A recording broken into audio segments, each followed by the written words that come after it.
Monica Gorman, she's managing director at Kroll Global Advisors, joins us from Washington, D.C. Dr. Gorman, you're also a former senior White House official. Now, you have helped draw up policy, industrial policy and manufacturing policy in crucial years. So when we faced the COVID-19 pandemic, that was when people realized how dangerous it might be to be seriously reliant in terms of our critical supply chains. So when you hear, we just heard from Nick there, the need to reshore American manufacturing, you would see why that would be a concern for those in the White House. Absolutely. So let's be clear, strengthening U.S. domestic manufacturing is very important to the national and economic security of the United States. And we saw this theme is actually, we're almost 10 years into this idea. We saw it in the first Trump administration. We saw it carried through with the Biden administration. And now we see similar concepts again in the second Trump administration. What has been different is the tactics. And the approach that the second Trump administration is now taking with these tariffs is quite different and much more assertive than we saw either in the first Trump administration or the Biden administration. Oh, leaving aside the tone, and I'll just run this by you because you would know this better than most. So earlier on the bulletin, we're looking at how the White House came up with a formula for reciprocal tariffs.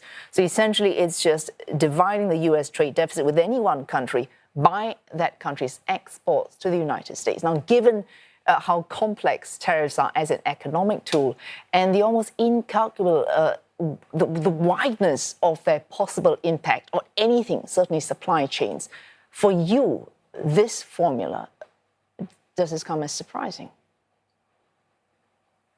Yeah, I mean, frankly, I find it quite astonishing.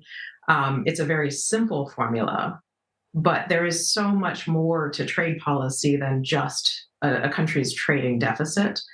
And just looking at the impacts, 50% on the country of Lesotho in southern Africa, 44% on Myanmar, which has just gone through a catastrophic earthquake. I find the formula rather head-scratching. All right, and when a close ally, a crucial ally, we had Pete Hegseth calling Japan a cornerstone of American security.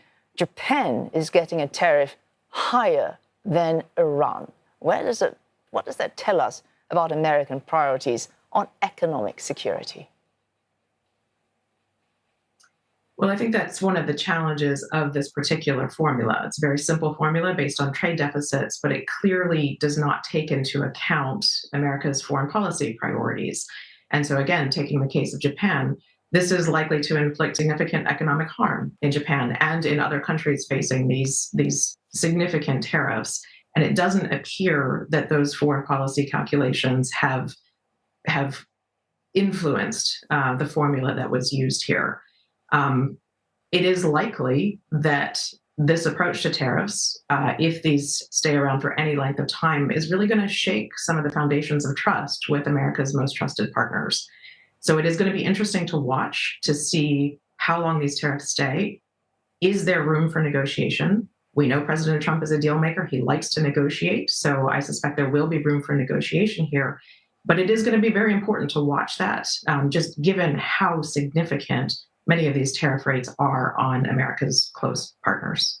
So you read something into, for example, the timing of these tariffs. So blanket tariffs this weekend and reciprocal, which are far more punitive, those coming next week, and that's calculated on trade deficits. That might suggest an openness to some form of negotiation. Yes, absolutely. And as a former policymaker in the White House, I do find this time delay quite interesting. It is likely to have been a very deliberate decision. It suggests to me that the 10% tariff rate, universal tariff rate on all countries, probably is here to stay for a while.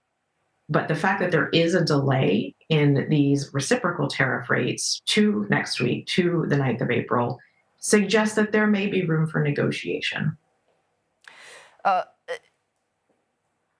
The process, that said, to have to go to negotiation when fundamental trade ties and relationships are involved, we should not even have to get there. For you, you draw up policy, you speak to different voices in government, in industry. In this current administration, do you think there are voices that are lacking in the rooms of policymakers when you see decisions like these on tariffs being made? I mean, one voice that really stands out to me that I have not heard from in the policy discussions is the voice of business and companies. So we must remember that it is companies, it is the private sector that runs supply chains that are upended by these new tariffs.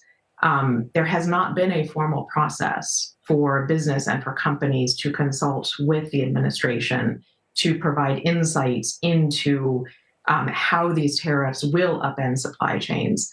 I think about the fact Southeast Asia in particular has been hit quite hard. We have 46% tariffs on Vietnam.